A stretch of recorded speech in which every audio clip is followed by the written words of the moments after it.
I really never thought about it too much when I was playing.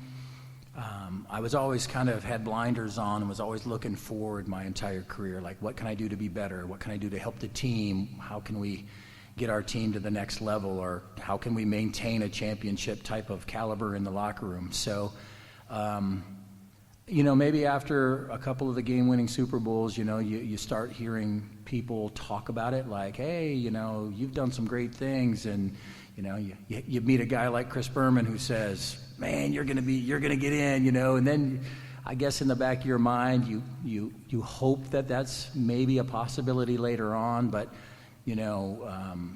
every year I felt like I needed to put a new chapter in my book, an exclamation point on my career. And early in my career, I remember playing against Morton Anderson, and I believe he was in Atlanta at the time, and I was just a few years in the league, and I was so awestruck just being on the same field with him and just admiring his career and the amount of points. And I just said, like I said, I was dumbfounded. I just sat there and said, nobody's ever going to touch your records, right? Like it's so far out there, 25 years. I'm like, there's no way.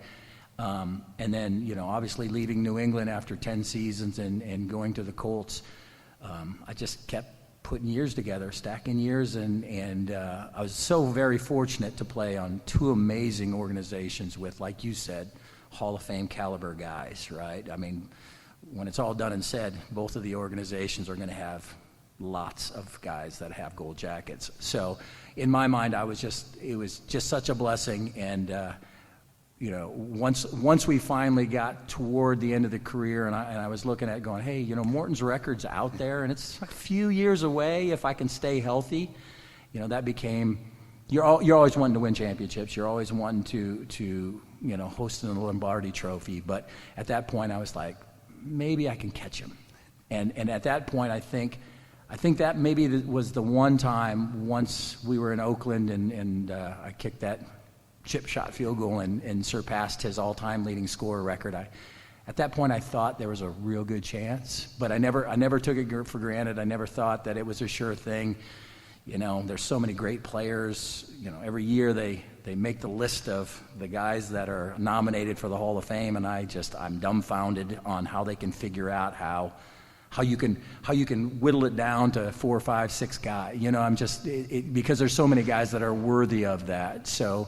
I never wanted to assume anything until I got the knock on the door and I opened up the door. And then if any of you guys saw that, the tidal wave of emotion that came over my face, because then it became real. I knew it was either the year before, the first time that I got nominated, I got that phone call that said, sorry, man, you made the finals, but you didn't make the final cut, So, you never ever take it for granted, for sure. And at that point, when I got the knock on the door, it was kind of almost waterworks. I was trying to hide them, but I don't think I got away with it.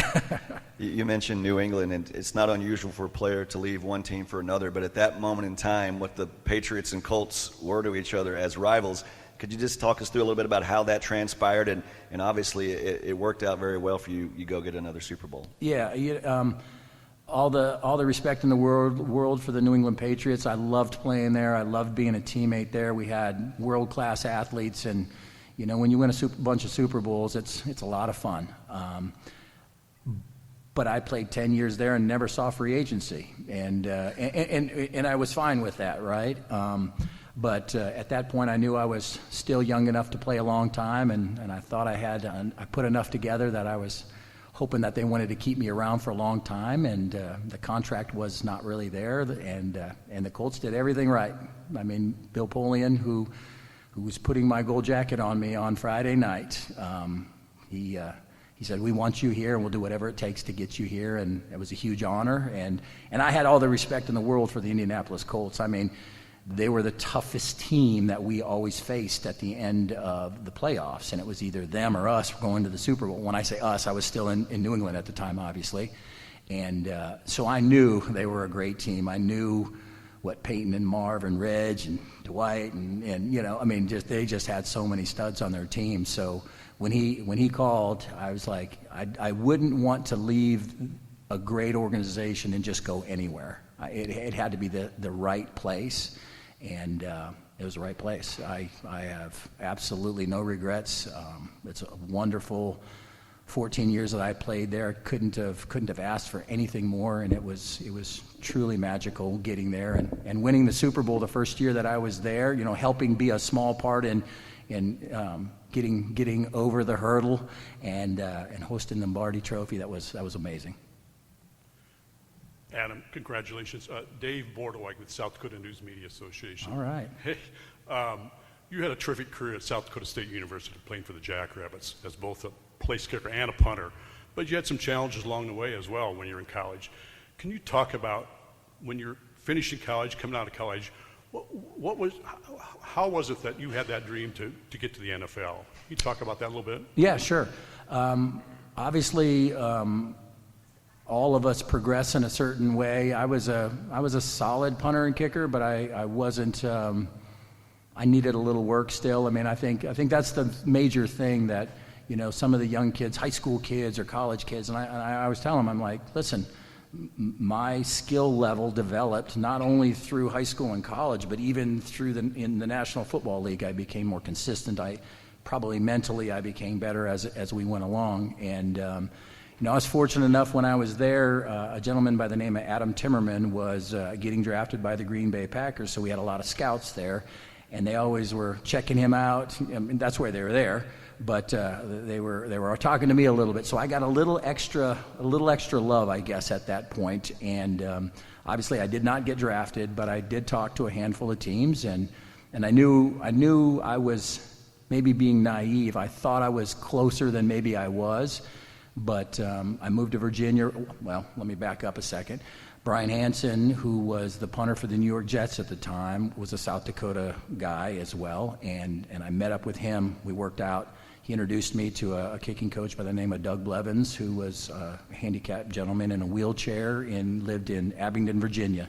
I moved there, worked with him for a season, and then the Amsterdam Admirals drafted me, and I spent one season in NFL Europe, and it was the greatest decision of my life. It was a great time. I enjoyed Europe. I enjoyed playing at that level, and it was my first opportunity to play professional football, right? A schedule that's just football and not school and football, and I believe that really, really helped me along the way. New England saw me there, offered me a contract, and the rest is history, as you say. So, yeah, I really appreciate coming from South Dakota, playing at South Dakota State.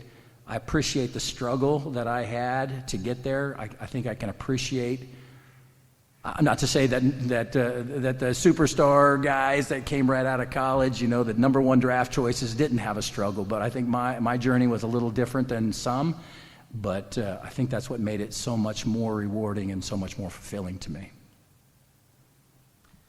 Hey, Adam, congrats. Corey Kuffler with WQAD out of the Quad Cities. I know you've had some interactions with the rest of the class. Specifically, I want to ask you about Roger Craig. What have your interactions been with him? What does it mean to have him part of this class? Oh, I love Roger. He is an incredible man. He's always got a smile on his face. The thing that I love the most about Roger is when you see him, he just gives you a hug, and he's got a smile on his face, and he is so thankful. I think we're all super thankful that we're here, but he just brightens the day when you're around him, and he's obviously the veteran in our group, if you will. He played before us, but I remember watching him, back in the day when Montana to Rice and Craig and this and that. Like I didn't play running back, but utmost respect for him. I think he was one of the first guys to go 1,000 and 1,000, right? So I mean that's very, very important. Not impossible, but very, very hard to do, right? So he's a wonderful man and well overdue, and I'm just so happy that he's part of our class. I can't say enough how honored I am, not only to be in the Hall of Fame, but this class is amazing. Like every one of the guys, are just class acts, just pros. I mean, man, I love the class, and I'm just so honored because being part of this fraternity and this group of men is just something in itself. But to be with these other four gentlemen and knowing that I get to be around these guys the rest of my life is pretty awesome. Adam, congratulations. Nathan Brown, USA Today. I know you mentioned earlier the importance of catching Mort and his record. The longevity of your career in general, what did that mean to you to just have such a long, consistent, successful career that you had? Yeah, I think maybe that's even more than any individual moment. I think the longevity part is the thing that I'm probably the most proud of, because it's so difficult to keep yourself at a high level for a long time.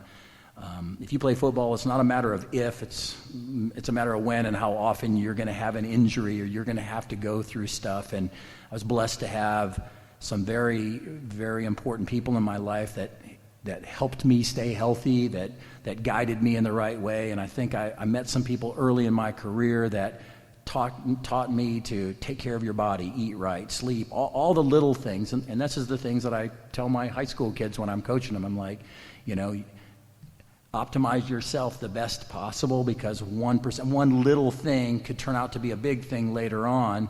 And, you think kickers, we don't make a lot of tackles or this or that, but I've had numerous surgeries like everybody else just from wear and tear just over years. So I think the longevity part is the one thing that I'm the most proud of, because it's one thing to get to the NFL. It's another thing to be able to perform well enough to stay there for a long time. And even our position in particular, you're a guy that better be 80-some% every single year, or they're looking to replace you, right? You have not even one bad year, one bad game, and all of a sudden they're thinking, man, should we do something else? So to be able to focus in and day out, week in and week out, and put your best foot out there and be able to perform every week and every year.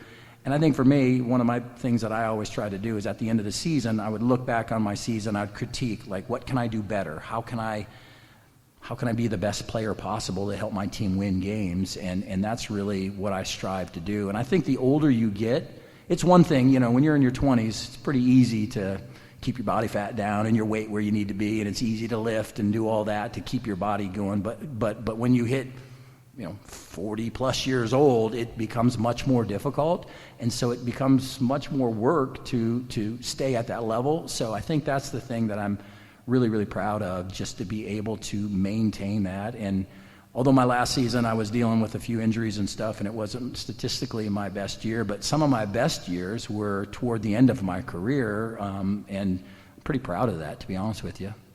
And I know you selected to have Carly Irsay-Gordon introduce you on Saturday. Can you talk a little bit about that relationship and the Irsay family and what they meant to you in your career in general? Absolutely. Wonderful, wonderful family. I only played for 2 organizations, so I can't speak through the other 32 organizations out there. But a little bit of this is in my speech, so I'm not gonna give it all. But they love their team. They'll do anything they can to help make sure that we're successful. Jim was a rock star. Loved the guy. He would do anything for anybody at any time, and just such a family guy, and loved his daughters, loved his team. He was grassroots guy, right? He always told the stories that when he was a young kid, he was in the locker room picking up socks and jocks and doing the equipment guy stuff to start with, because he needed to figure out, like, he needed to see it at the grassroots. And I appreciate that, because you're the owner of a team, but there's nothing too big or too small that you wouldn't do to be right there where it needs to be. So I'm really, really proud of the Irsay girls and how they're honoring their father. Carly, she's been in the locker room. She's been in meetings. She's on the sideline with the headset, and she's hearing the plays. Like, she didn't want to just be an owner. She wanted to understand what was going on. She wanted to know the plays and what's going. She felt like she needed to know all of the assets of football to understand what's going on, and I respect the heck out of that for her doing that. Again, we've had a lot of conversations over the past few years, and I really respect her. And NFL football ownership is kind of the old boys club, if you will, but she's taken the bull by the horns, and she's doing a wonderful job, and I couldn't be more proud of her. University of Akron. I wanted to talk about your teammate, Pat McAfee. I say he's definitely a funny guy, but he's the king of like storytelling. One of my favorite stories is he got drafted to be your holder, and he never held for a kicker in his life. How is that from your perspective? Yeah, I've heard him tell the story, and it's about 99% true, honestly. I mean, everybody sits there and goes, that's got to be embellished. It's not. The first time I met him, he came in, oh, man, what an honor to be around you. Hopefully you're not mad at me, but I lied to Bill Polian before I got drafted and told him that I've never held a day in my life. And I think my heart sank, and I was just like, holy cow. Like, now all of a sudden in the middle of my career, you're like, hey, kid, I'm trying to do some good stuff here, and you're lying to the GM, and now I got to deal with a dude that's never done it before. We're starting from day one scratch. I'm not going to lie, it made me really nervous, but one of the first things I did, I said, all right, handed him a plane ticket, flew out to a guy by the name of Ken Walters, who was my holder a bunch of years in New England. He held for me for the 2 Super Bowl kicks. Love Kenny. He taught me a little bit about kicking, because he taught me the lean of the ball can affect the flight of the ball. Like he's just like, I'm going to get it there for you, dude. I'm going to make your job as easy as possible. So I knew that there was absolutely nobody else that needed to help Pat other than that. So I said, you're going there for 4 days. You're gonna just soak in all the knowledge. And Kenny's. And I called Kenny first, and I was like, hey man, you mind? And he's like, absolutely, anything for you, bud. So Pat flew out there. He did it, and to Pat's credit, he's a funny guy. He's the jokester of the world. Like, I love the man. He's a very hard worker, and he takes things very serious. And we always had tons of fun on the practice field, in the games. The stuff that he would be yelling across the field to the other dudes, I'm like, oh my God, you're going to get us in trouble. But he took it very seriously. And when he said, Vinny would throw me 500 balls in my room at night before we'd go to bed in training camp, that was real. I'm sure I wore him out, right? I mean, he just was probably like, oh my gosh. But I wanted to make sure he understood how important it was, and he knew. I mean, he absolutely knew, and he did a great job. And there may be a few times where it's a tough snap or it's not a perfect hold, but I tell you what, he did an unbelievable job. He became one of my favorite guys, and he just all the respect in the world to him and Kenny for helping him out. But Pat, he's a funny dude, but when he puts his mind to something, he can do damn near anything. Hi, Antonio Rossetti from the West Coast Gazette. Congratulations, by the way. I really just wanted to ask, how much does it mean to you to have your family out here this weekend, too? And how important has family support been for your 24 years? Oh, it's absolutely incredible, and I'll touch a bunch on that during my speech. So, again, you guys keep asking me stuff, and boom, it pulls right into the stuff that I've been thinking about these last few months and trying to put into a speech or onto paper, thinking about what that means. But you're absolutely right. From my childhood, growing up as a kid, all the way through the support my wife gave me and my children, I mean, they're my why, honestly. I mean, I love football. I love everything about it. I love running out onto the field, but they're the reason why I did and did as much as I did. The love of the game, the love of football is obviously there, but couldn't have done it without, people have to know, obviously, we can't make it to this stage or have a gold jacket on without a help of a ton of people. And my support cast, my parents, my siblings, my wife and kids, and coaches and teachers. I mean, there's so many people out there that I definitely could not and would not be here today without them. You bet. Hey, Adam, congratulations. Troy Davis from Spotlight News and YSN. Just talk to us a little bit about how a great football player like you that also kicks prepares himself mentally in those closing seconds of the games and those such big kicks that you had where you won games or put them into overtime, that kind of thing. What's going through your mind as everybody's out there on the field and you're preparing for that kick? Yeah, good question. As a kid, I always played sports, and I played multiple sports year-round: soccer, football, wrestling, baseball. In every sport that I played in, I always wanted to be right in the middle of the action, right? So center, midfield in soccer. I was a catcher in baseball.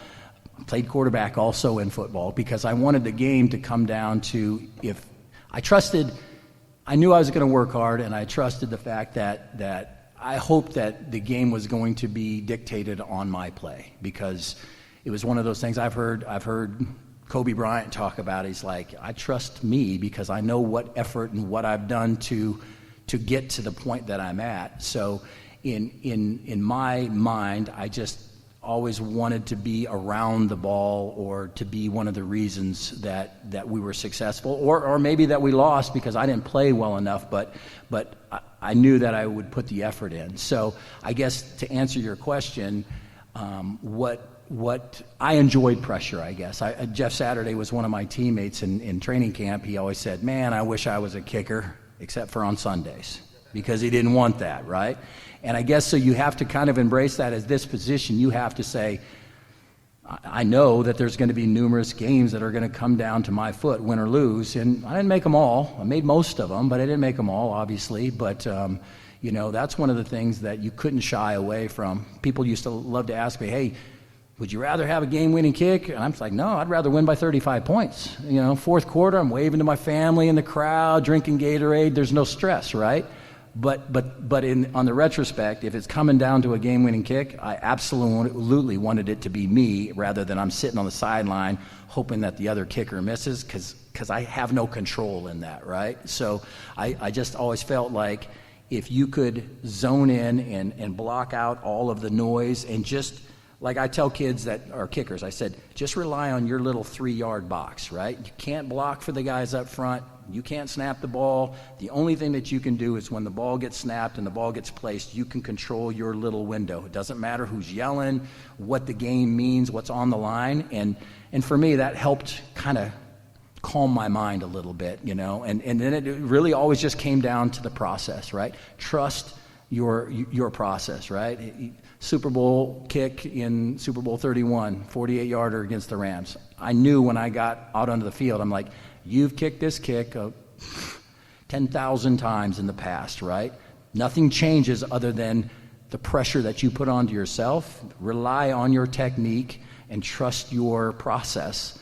And thankfully, when I looked up, it was dead center, and I'm running on the sideline cheering. So I think that's what helped me. I love the Mariano. I'm a Red Sox fan, but Mariano Rivera, the Sandman, he was the dude, right? Because every time he walked onto the field, it was like, boom, they're going to win, right?